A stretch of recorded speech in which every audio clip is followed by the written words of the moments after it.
거래가 쫙 일어나다가 최근에 9월 달에 신기하게도 거래가 팍 사라졌어요. 근데 그게 수도권 전반적으로 그렇냐라고 보면 안 그렇더라고요. 어떤 지역들은 오히려 최근 들어가지고 거래가 되면서 가격 상승하는 모습들도 조금은 보이지 않나라는 생각이 들고요. 랭구님, 최근 대출 규제 후에 네. 뉴스에 막 거래량이 반토막 났다, 급감했다 네. 이런 소식이 많이 들리더라고요. 현장에서 실제 분위기는 어때요?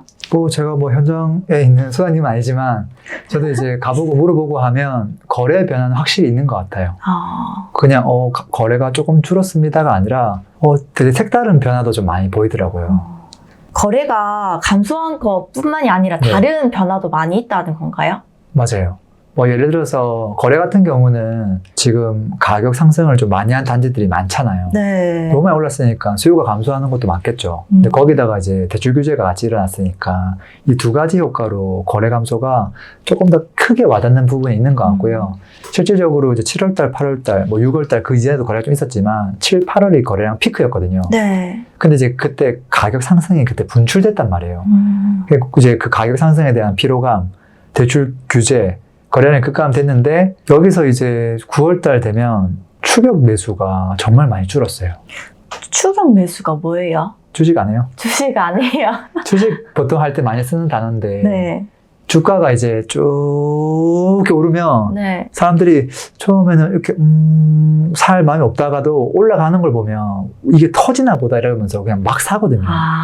보통 그걸 추격 매수라고 하고 부동산도 그런 맥락들이 있죠. 그래서 실거래 찍히고 네이버 호가가 굉장히 높게 나왔는데 그걸 그냥 바로 사버리는 거죠. 조금 더 생각하고 옆 단지 비교해가지고 할 수 있는데 그냥 아무 생각 없이 사는 걸 보통 우리는 추격 매수라고 하죠. 심리적으로 좀 급해져서 그냥 사는 걸 추격 매수라고 그렇죠. 하는 거예요? 네. 그래서 거래량이 좀 줄었고 추격 매수가 조금 줄어든 것은 분명히 있는 것 같다. 그리고 또 바뀐 분위기가 뭐냐면 현장에 딱 가면 소장님이 이거 실거주 하실 거예요? 아니면 그냥 이렇게 투자용으로 사두실 거예요? 물어보거든요. 네. 만약에 저 투자로 좀 사두려고 합니다. 라고 하면 입주 가능한 물건 말고 그냥 전세 낀 매물을 바로 브리핑해 주거든요. 최근에 이제 조건부 대출 규제 나오면서 모든 은행이 다 하는 건 아니지만 어쨌든 좀 우려하는 부분이 있다 보니까 그냥 전세 끼어 있는 전세 낀 매물 그 물건들이 요즘에 오히려 인기가 좀 있는 것 같아요. 그래서 투자하실 분들은 이제 그런 걸 하는 것 같고 세 번째는 뭐냐면 이게 가장 중요한 포인트인 것 같기는 한데요. 문의가 많이 줄었고 거래량이 줄었습니다. 그러면은 조금 급매도 나오고 좀 가격들이 좀 낮아졌나요? 하고 물어보면 매도자가 가격을 낮출 생각이 없습니다. 이 이야기를 공통적으로 많이 하시더라고요. 그분들이 팔아야 될 이유도 별로 없고 또 가격이 조금 더 들고 있으면 오를 거라는 생각을 갖고 있는 것 같아요. 그리고 이제 지금부터는 이제 현장의 이야기가 아니라 제 그냥 내피셜인데 이게 매수자는 도대체 어떤 생각을 갖고 있을까? 이분들이 사실은 나와 있는 매물을 사면 거래가 되는 거잖아요. 네. 근데 지금 대출 규제가 일어났잖아요. 본인들이 살려고 하는 마음이 있었는데 규제로 인해서 이게 대출금이 줄어가지고 또는 금리가 조금 올라가지고 안 살 수도 있지만 그게 아니라 잘 됐다. 이번에 규제가 나와서 좀 몇 개월 좀 지켜보다가 좀 급매가 나오면 그때 사야지 이런 생각을 많이 갖고 있는 것 같아요. 결론이 뭐냐면 그분들이 거래를 아예 안 해야지가 아니라 몇 개월만 추이를 지켜보자. 이런 포지션이라는 거예요. 제가 생각했을 때. 그럼 매수자분들이 움직이면 거래량이 늘어나는 거네요, 지금은? 지금도 사실은 움직이면 거래가 되죠. 근데 이제 그분은 가뜩이나 이제 대출 규제도 나왔으니까 혹시 이런 분위기 속에서 거래가 안 되고 하다 보면 또 매도자가 물건 가격을 내릴 거고 그래도 거래가 안 되면 또 금매가 나올 거고 그래 한 2, 3개월 정도는 지켜보자 이제 이런 마음인데 저는 그거를 안 한다가 아니라 할 건데 대기 타고 있다 이렇게 보는 거거든요. 근데 이제 매도자는 여유가 있어가지고 내릴 마음이 전혀 없어 보이거든요. 이 두 사람이 완전히 그냥 딴 생각하고 있어요. 동상이몽이에요. 그러면 이 분위기가 네. 랭구님은 한 어느 정도 지속될 것 같으세요? 잘은 모르지만 그래도 한 2, 3개월 정도? 그동안은 눈치 보기 장세가 좀 이어지지 않을까 싶습니다. 저는 크게 이제 세 부류의 사람들을 조금 봐야 된다고 생각하거든요. 첫 번째는 그 대출을 규제한 정부죠. 근데 정부 입장에서는 집가 오르고 내리고 이거보다는 대출 규모를 좀 줄이고 싶은 게 가장 큰 목적인 것 같아요. 예를 들어서 지금 정책 대출도 한도를 좀 줄였거든요. 80에서 70으로.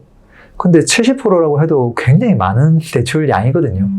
근데 이제 누군가는 연끌해가지고 80%까지 막 생애 최초 해가지고 하는 분도 있긴 한데 이제 그런 것들이 조금 더 줄어들고 있다. 그 다음에 이런 것도 있죠. 전세 대출, 지금 1주택자 같은 경우도 전세 대출 안 해주고 있거든요. 이제 이런 거 보면 사실은 대출을 아예 안 해주려고 하는 게 아니라 이게 집을 못 사게 하려고 하는 게 아니라 대출 전체의 총량을 조금 줄이려고 한다. 이런 생각이 좀 들긴 들어요. 말씀하신 대출 규제가 네. 주택담보대출, 전세대출 둘 다 해당되는 거죠? 맞아요. 집을 살 때도 마찬가지고요. 또 전세 대출도 마찬가지고요. 두 가지 다 지금 총량을 좀 줄이려고 하는 거죠. 근데 이제 정부의 입장은 이제 충분히 이해가 되고 남아있는 이제 두 분류가 있잖아요. 결국 네. 매수자하고 매도자밖에 없거든요. 이 두 사람이 결국은 이제 싸워야 되는데 매수자는 앞에 얘기했던 것처럼 잘 됐다. 이 규제가 나온 게. 그래서 조금 느긋하게 지켜보자 이런 마음이 좀 있는 것 같고요. 집값이 뭐 올라가든 내려가든 일단 지켜본다. 지금 이런 포지션인 것 같아요. 근데 과연 지켜본다고 해서 막 가격이 내려갈까? 그건 저도 물음표긴 하거든요. 왜냐하면 지금 매도자 쪽의 측면을 보면 굉장히 느긋해요. 살 거면 사고 말라면 말고 아니면 전세 놓으면 되지 뭐. 이제 이런 생각 가지고 있고 또 최근에 또 전세값이 오르고 있잖아요. 이제 그러다 보니까 급할 게 별로 없나 봐요. 그래서 결국은 이제 누가 이길까? 누가 이길까요? 매수자가 이길까요? 매도자가 모든 이길까요? 거래가 마찬가지인데 마음이 급한 사람이 져요. 자, 정부는 마음이 급할 게 없죠. 네. 당사자가 아니니까. 그다음에 매도자가 지금 안 급하거든요. 근데 매수자는 나도 안 급해. 나 기다려 볼 건데. 근데 만약에 3개월 기다렸는데 집값이 안 내려오면 그냥 살까 이제? 그냥 이 정도 금액은 살까? 이게 벌써 마음이 급한 거예요. 그리고 만약에 이 사람이 내 집 마련을 안 하면 어떻게 되는 줄 알아요? 지금 전세 만기가 도래해가지고 이참에 지금 전세금 이제 빼면서 그걸로 이제 내 집 마련을 할까 이거 고민하고 있는 건데 전세가가 지금 생각보다 많이 오르고 있거든요. 그리고 많은 사람들이 내 집 마련을 안 한다는 말은 역으로 전세에 쏠린다는 소리예요. 그럼 전세 매물이 더 작아질 거고 이제 그 압박을 받게 되는 거죠. 그러면 이제 이 사람들은 지금 2개월 뒤에 전세금 만기인데 어쩌지 하다가 그냥 오른 금액으로 전세 계약 연장하는 사람도 있을 거고 또 일부는 또 매매하는 분도 있겠죠. 근데 결국은 마음이 급한 쪽은 지금 당장 한 6개월, 1년만 놓고 보면 매수자 쪽이 아닐까 하는 생각을 하긴 합니다. 그러면 지금 수도권 전세값이 계속 오르고 있는 분위기인 거네요? 그렇죠. 특히 이제 서울이 그렇고요. 공급이 조금 부족한 곳들이 그렇고요. 지금 이제 당장 이제 뭐 동남권으로 갔을 때 강동구 쪽에 있는 올림픽 파크 포레온 입주가 있잖아요. 네. 근데 그 녀석만 있지 북쪽, 그다음에 뭐 서남쪽, 동북쪽 이 세 개 권역은 입주량이 지금 현재는 6개월 동안 많지가 않거든요. 이제 그러다 보니까 전세가는 꾸준하게 상승하고 있죠. 그리고 또 재밌는 게 뭐냐면 최근에 이제 대출 규제에서 거래량이 급감했잖아요. 네. 근데 모든 지역이 다 급감했냐라고 한번 살펴보면 그렇지 않는 것 같아요. 그러니까 서울 같은 경우에 1급지 신축은 다 많이 올랐거든요. 2급지 신축도 많이 오르고 거래가 쫙 일어나다가 최근에 9월 달에 신기하게도 거래가 팍 사라졌어요. 근데 그게 수도권 전반적으로 그렇냐라고 보면 안 그렇더라고요. 예를 들어서 서울의 끝자락 입지가 어디예요? 노원구. 그렇죠. 그 위로 가면 도봉구, 그 다음에 아래쪽으로 가면 금천구. 이런 지역들이 이제 앞으로 거래가 돼야 되는데 거기는 또 서울이지만 좀 아쉬움이 있잖아요. 그러니까 이걸 건너뛰고 경기도로 가는 사람이 있거든요. 근데 이제 준 서울권에 해당하는 뭐 과천, 판교, 분당 이런 곳들은 이미 가격 회복을 많이 했어요. 근데 그 애매한 또 그 다음 지역 있잖아요. 그 대표적인 게 어디냐면은 제 개인적인 생각은 도봉구에서 더 올라가면 의정부인데 그 의정부 신축은 언제 오를까? 여기는 경기도로 따지면 또 2급지로 내려가거든요. 근데 그랬을 때 제가 그래프를 딱 봤는데 최근에 오히려 거래가 더 많이 되고 있어요. 그러니까 대출 규제를 했음에도 불구하고 여기는 지금 흐름상 이제 밀려서 여기가 거래될 차례거든요. 그래서 여기도 이제 조금씩 거래가 되는구나. 그래서 지금 거래량 급감이라고 하는 게 이게 수도권 전체에 해당하는 건 아닌 것 같아요. 전반적으로 좀 영향을 미치겠지만 어떤 지역들은 오히려 최근 들어가지고 거래가 되면서 가격 상승하는 모습들도 조금은 보이지 않나라는 생각이 들고요. 시간 지나도 이런 곳들은 금액이 좀 너무 저렴하고 실제 회복을 많이 못했으니까 또 그 지역에 사는 사람들 중에서 실수요자가 또 거래를 하겠구나 그런 생각도 듭니다. 그럼 말씀해주신 것처럼 네. 이제 서울은 거래량이 조금 줄었지만 네, 서울 말고 다른 지역 중에서 지금 집값이 그대로인 곳들도 있잖아요. 있죠. 그런 곳들은 거래량이 어떻게 될까요? 저는 가격 회복을 많이 못한 곳들은 조금 다를 거라고 봐요. 왜냐하면 이런 지역들은 호가하고 네이버 실거래가 차이가 거의 없어요. 그래서 사실은 맘만 먹으면 이분들이 살 수 있거든요. 그 지역 안에서도 조금 입지가 양호하거나 또 상품성도 뭐 괜찮고 신축이고 하면 제 생각에는 눈치 보는 기간이 되게 다른 곳들보다 좀 짧지 않을까. 그래서 그 다음에는 또 한번 거래가 되기 시작하면 그 다음엔 또 거래가 또 자연스럽게 꾸준하게 되지 않을까 이런 생각들도 합니다. 그리고 램군이 얼마 전에 그 한국중앙은행 기준금리가 3.25%로 떨어졌던데 맞아요. 이거는 거래량에 어떤 영향을 미칠까요? 저는 뭐 금리가 내려가면 좋긴 한데 기존금리보다는 실제 체감하는 대출금리가 내리는 게 더 중요하다고 봐요. 지금 이제 금리가 기존금리는 좀 나아졌죠. 근데 정권에서는 담보대출 금리 조금 높이라고 압박을 줬거든요. 이렇게 되면 어떻게 되냐면 기존금리 내렸는데 주택담보대출 금리 올라왔어요. 그게 가능해요? 가능하죠. 뭐 은행에서 주택담보대출 진행할 때는 금리 조금 더 이렇게 빡빡하게 하라라고 하면 가능하죠. 왜냐하면 기존금리 플러스 그 마진을 붙이잖아요.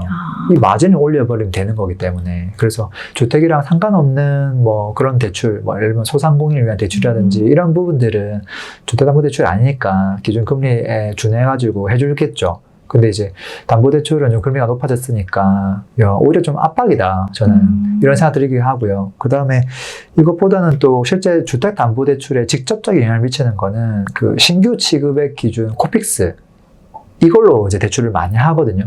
근데 그런 것들도 통계 자료를 한번 보면 최근에 이제 쭉 내려왔어요. 올해. 네. 내려오다가 또 9월 바닥 찍고 10월에 다시 조금 올라오더라고요.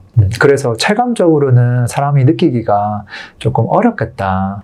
저는 기준금리가 낮아지면 당연히 주담대 금리도 낮아질 거라고 생각했는데 네. 약간 배신감 드네요. 그래서 지금까지는 사실 조금 내렸으니까 큰 영향은 못 미칠 것 같고, 근데 이제 앞으로 이제 조금 뭐 1년 정도 기간을 봤을 때 얼마나 많이, 얼마나 빨리 내리냐에 따라 당연히 영향을 주겠죠. 근데 지금 한 번 내린 거 가지고는 큰 영향을 주지 않지 않을까 이런 생각도 듭니다. 그리고 뭐 제가 현장 이야기 뭐 조금 거래량 이런 이야기 드렸지만 구독자분들 중에서 그 각자의 그 동네가 다 있잖아요. 네. 그 동네의 어떤 분위기를 조금 댓글로 남겨주시면은 또 다른 분들에게도 도움되지 않을까. 그러면 이 영상 안에서 전국의 모든 부동산 분위기를 알 수 있네요. 그렇죠. 네. 네. 램군이 오늘도 감사합니다. 네, 오늘도 들어주셔서 고맙습니다. 가격이 오르고 내리는 원리, 제가 무료 전자책 지금 푸른 사이트에다가 올려놨으니까요. 원리를 미리미리 좀 공부를 해 두시면 좋겠습니다. 현금 흐름도 만들고 싶은 분이 있겠죠. 이건 별도의 공부가 좀 필요합니다. 제가 VOD로 좀 무료로 하나 올려놨으니까 푸른 사이트에서 보시고 무기 하나를 더 장착해 가시면 좋겠습니다.